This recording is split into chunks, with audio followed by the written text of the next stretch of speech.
Саламатсыздарбы, урматтуу телекөрүүчүлөр. Сиздердин назарыңыздарда ЛТР каналынын илим изинде көрсөтүүсү сунушталып жатат. Бүгүн биз орфографиянын маселелери боюнча, туура жазуу, сабаттуу жазуу боюнча сөз кылабыз. Сабаттуу жазуу деген бул жалпы элдик иш. Бул бир-эки кишинин колунан келчү иш эмес. Буга ар бир адам, сиздер да, биздер дагы жооптуубуз. Мына мен 15 жыл мектепте иштедим, кыргыз тили адабиятынан сабак берип, 30 жылдан бери университетте иштеп келе жатам. Сабаттуу жазууга, жазуу деген бул өзү илим, аны үйрөнүшүбүз керек. Анын өзүнүн кыскача тарыхы бар. Мына бүгүнкү күндө билгенибиз деле, билбегенибиз деле жазып атабыз. Социалдык тармактарда, интернетте ар ким өзүнүн билгенин жазып атат. Мындай кылганда болбойт. Эмне үчүн болбойт? Себеби биз кыргызбыз. Кыргыз тилинин өзүнүн тарыхы бар. Бул жеке бир адамдын менчиги эмес кыргыз тили. Аны бизге ата бабаларыбыз жүздөгөн, миңдеген жылдардан бери сактап, мурас катары калтырып кеткен. Бул биздин ата бабаларыбыздын эң бир ыйык мурасы, белеги бизге калтырып кеткен. Мен каалагандай жазам, каалагандай сүйлөйм деп айта албайбыз. Себеби бул чоң жоопкерчилик. Бүтүндөй бир элдин мамлекеттик тили, адабий нормасы бар. Биз ошол адабий норма боюнча сүйлөшүбүз керек. Жана жашашыбыз керек. Эми мен бүгүнкү күндөгү каталарга, маселелерге, көйгөйлөргө токтолордун мурда орфография жөнүндө кыскача тарыхына токтолуп коеюнчу. Октябрь революциясына чейин араб тамгасын колдонуп, анда бирдиктүү эреже, жазуу эрежеси болгон эмес. Башкача айтканда Тоголок молдо өзүнүн билген эрежеси менен жазган, Молдо Кылыч өзүнүн эрежеси менен, Молдо Нияз өзүнүн эрежеси менен. 11-чи кылымда Махмуд Кашкари менен Баласагын өзүнүн эрежеси менен жазган. Мисалы үчүн ың тыбышынын берилишин ыңгы деп эки тамга менен беришкен, көбүрөөк ыңкы деп беришкен араб тамгасы менен. Ал эми 24-жылы реформаланган араб алфавитинде дагы өзүнчө кошумча белгилер менен беришкен. Бирдиктүү жазуу эрежеси 1934-жылы мугалимдердин съездинде Касым Тыныстановдун докладында жасалганда 1934-жылы. Мына, бирок ал бекиген эмес. Жогорку кеңеш тарабынан. Биринчи жолу 1953-жылы Кыргыз СССР Жогорку Совети кыргыз тилинин жазуу эрежесин бекиткен. Ошол эрежени 1953-жылкы эрежени 2002 жылга чейин пайдаландык. 2002 жылы жаңы оңдолуп түзөтүүлөр менен эреже пайда болду. Бул эреже таптакыр жаңыча жазылган жок. Мунун 80% мурунку эски боюнча калды. Бир 20% гана өзгөрдү. Муну биз 2008 жылга чейин колдондук. 2008 жылы Кыргыз Республикасынын Жогорку Кеңеши жаңы эрежени бекитти. Толуктоолор менен. Азыр биз ушул эрежени колдонуп жатабыз. Биз туура жазыш үчүн, мисалы үчүн бул сөз кандай жазылат деп социалдык тармактарга суроо бергендер көбөйдү. Биз анан ар ким 10 киши жооп берсе, 10-15ка жооп берет да, мындай жазылат деп. Андай кылганга болбойт. Бул талаш туудура турган нерсе эмес. Сөздөрдүн бирдиктүү жазылышы Хусейин Карасаевдин кыргыз тилинин орфографиялык эрежелер деген китебинде берилген. Мына ушул боюнча жазышыбыз керек. Ушул сөздүктө кандай көрсөтүлсө, ошондой жазышыбыз керек. Мына жакында пешене деген сөздү быбы же пешенеби десе, ар ким аркандай жооп берип атат. Бирөө каткалаң п десе, бирөө жумшак б дейт. Чындыгында бул орфографиялык сөздүктө экөөнө тең жол берилген. Ушуну карап туруп, анан жазышыбыз керек. Анан жалпы эрежелер 2008 жылкы орфографиялык эрежелерди жогорку кеңеш бекиткен эрежелерден караш керек. Мында жана мамлекеттердин аттары, эл аралык уюмдар, газета журналдардын аттары, мекеме ишкана, чакан ишкана, биргелешкен ишкана, кафе, ресторан жана башкалардын аттарынын жазылышы берилген. Ушул эрежеде кандай көрсөтүлсө, ошондой жазышыбыз керек. Мен кыргыз тил боюнча адис катары дагы бир нерсени эскертип кетишим керек. Көптөгөн чаташуулар сөздөрүн айтылышы менен жазылышынан кетип атат да. Мисалы үчүн сагынбай орозбак дегенде сагынбай деген сөздү биз эки түрлүү жазып жүрөбүз. Н менен сагынбай, анан М менен сагынбай деп. Бунун кайсынысы туура деген суроо туулат. Мындай учурда биз илимий принципке таянышыбыз керек. Себеби илимде үнсүздөрдүн окшошуусу, же болбосо ассимиляция деген түшүнүк бар.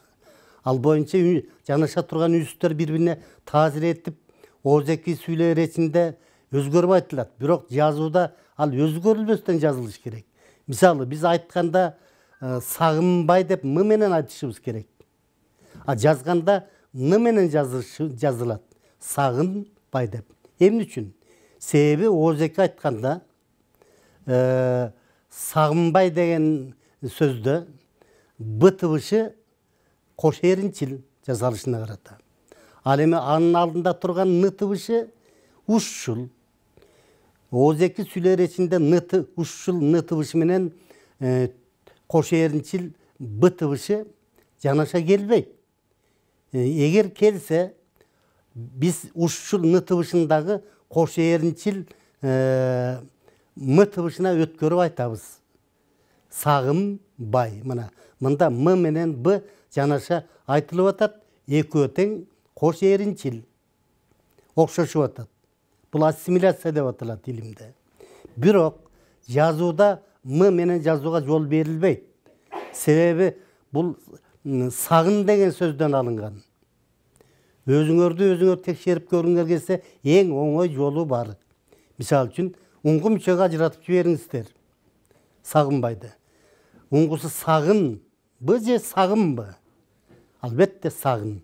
Себеби кыргыздар балалуу болбой жүрүп балалуу болгондо, же кыздуу болуп жүрүп эркек баланы сагынып жүрүп анан эркек балалуу болгондо, сагынбай же болбосо сагын бүбү деген кыздардын атын коюшат. Жөн жеринен коюшпайт. Демек сагын деген сөздөн келип коюлган баланын аты. Сагым эмес. Бирок биз жазылышы боюнча айтсак, сүйлөсөк, туура эмес сүйлөгөн болуп эсептелебиз. Мисалы үчүн дагы бул көмөкөйлөшүү, эриндешүү деп аталат. Анан көмөкөйлөшүү кыргыз тилинде Г, К тыбыштары көмөкөйчүл, алкым аркылуу айтылат. Анын жанында турган тыбыштарды дагы биз ошого окшоштуруп айтабыз. Мисалы үчүн, Чыңгыз деген балдардын аты бар. Чыңгыз, түнкү деген сөздөрдө Г тыбышы көмөкөйчүл, түпчүл болгондуктан анын алдында турган ушул Н тыбышы дагы көмөкөйчүл, түпчүл ыңга өткөрүп айтылат. Түнкү деп айтышыбыз керек. Туурасы. А бирок жазганда уңгусу түң эмес, түн болуш керек. Түн деп жазышыбыз керек. Бул илимий принцип. Муну талашууга болбойт. Муну ар ким эле өзү каалагандай жаза берүүгө болбойт. Анан көпчүлүк адамдар сөздөрүн айтылышы менен жазылышында айырмасын билбей, айтылышы боюнча жазып коюп жатышат. А мындай сөздөр, айтылышы менен жазылышында айырмасы бар сөздөр жеке эле кыргыз тилинде эмес, башка тилдерде дагы ондоп, жүздөп саналат. Мисалы үчүн, чашчан деп ш менен айтабыз, жазганда ч менен жазабыз. Чаччан. Сөзсүз каткалаң с менен айтабыз, а жазганда сөзсүз жумшак з менен жазабыз. Торат. Торат дегенде биз чогуу айтабыз. у тыбышын түшкүрүп айтабыз. Тору деген сөздүн аягындагы. Тор ат. Жазганда эки бөлөк у тыбышын түшүрбөй жазабыз. Тору өзүнчө, андан кийин ат. Каруй. Кара өзүнчө, уй өзүнчө жазылат. Бирок айтканда каруй.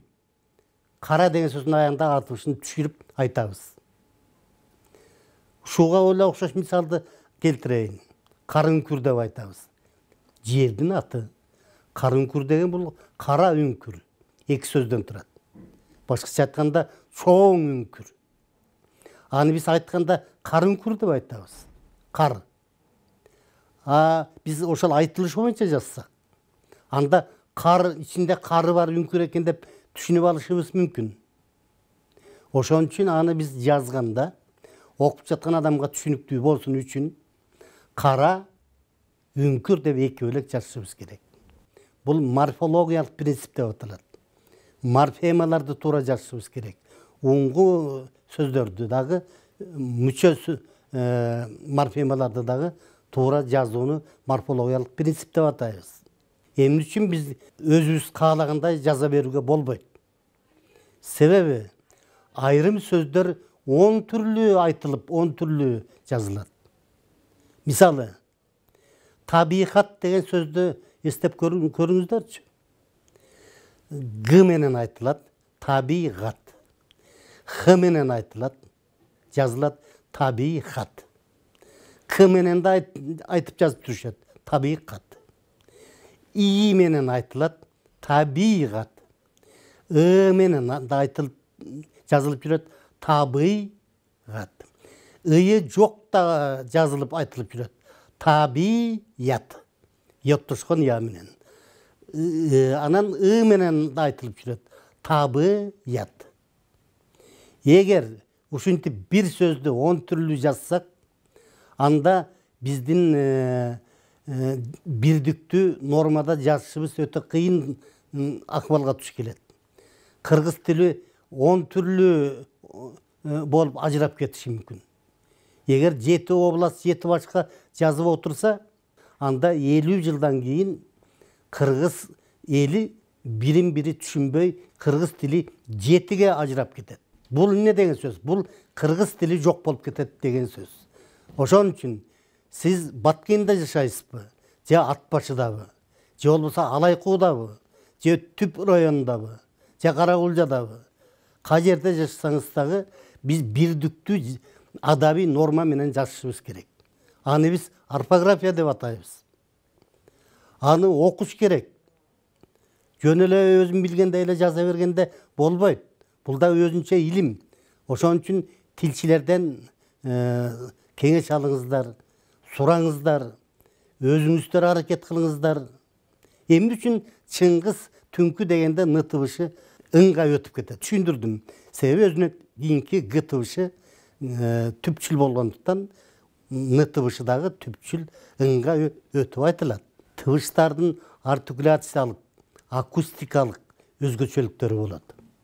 Бул ондогон, жүздөгөн жылдар бою калыптанат. Өзгөчө к тыбышы, г тыбышы. Бул улуттук өзгөчөлүктөргө дагы тиешелүү. Көрүнбөйт. М менен айтабыз, н менен жазабыз. Мына мындай сөздөр өтө көп. Сөздөрдүн айтылышы менен жазылышы бирдей болбойт. Көпчүлүк сөздөрдүн. Ал эми айрым көптөгөн сөздөрдүн айтылышы менен жазылышы бирдей болот. Сөздөрдү жазууда биз туура же ката экенин кантип билебиз? Кээ бирөө айтат, газетада ушундай экен, ошону көрүп жаздым дейт. Китепте ушундай экен дейт.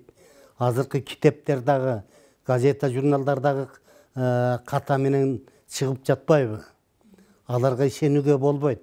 Өзүнүн ишине, орфографияга мындай жоопту караган жетекчи болсо, кол алдындагыларды талап кылышы керек да. Мисалы үчүн, мына биздин телеканалыбыз республикалык, коомдук, КТРде жанагы жүгүртмөлөр да астында кулактандыруулар. Ал акча тапкандан сырткары улуттук маданият, улуттук тилди дагы туура жазууну сакташ керек да. Ал жерде отурган кыз, ошол жерде отурган бала жүгүртмөнү жазып аткан. Орфографиялык эрежелерди 5 колундай билиш керек. Жумушка алып жатканда конкурс менен алыш керек. Ак үйгө, көк үйгө конкурс менен алыш керек. Биз жылыга ондогон балдарды улуттук университеттен даярдап чыгарып атабыз. Ошонун ичинде эң мыкты жазган балдар, кыздар бар. Ошолорду алышыңыздар керек жумушка. Тааныш билиш менен алсак, баягы жогорку кеңештин төрагасынын премьер-министрге жазган катындай болуп калат.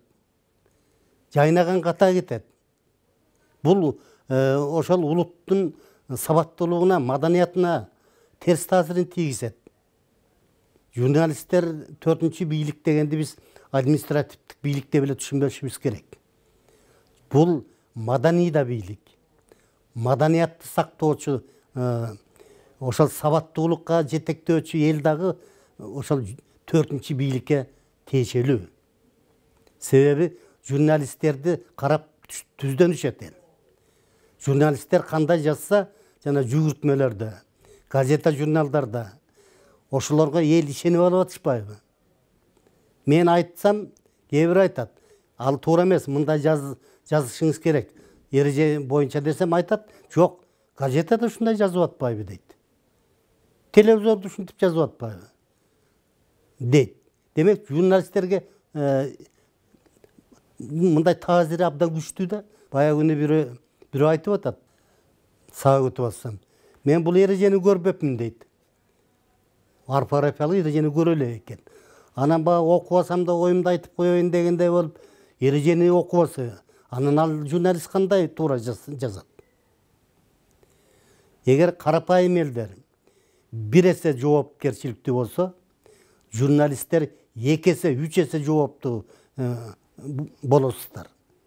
Себеби силердин жазганыңарды, сүйлөгөнүңөрдү эл угуп атат. Жана ооз-эки сүйлөө бул орфоэпия деп аталат. Орфоэпиянын нормасы.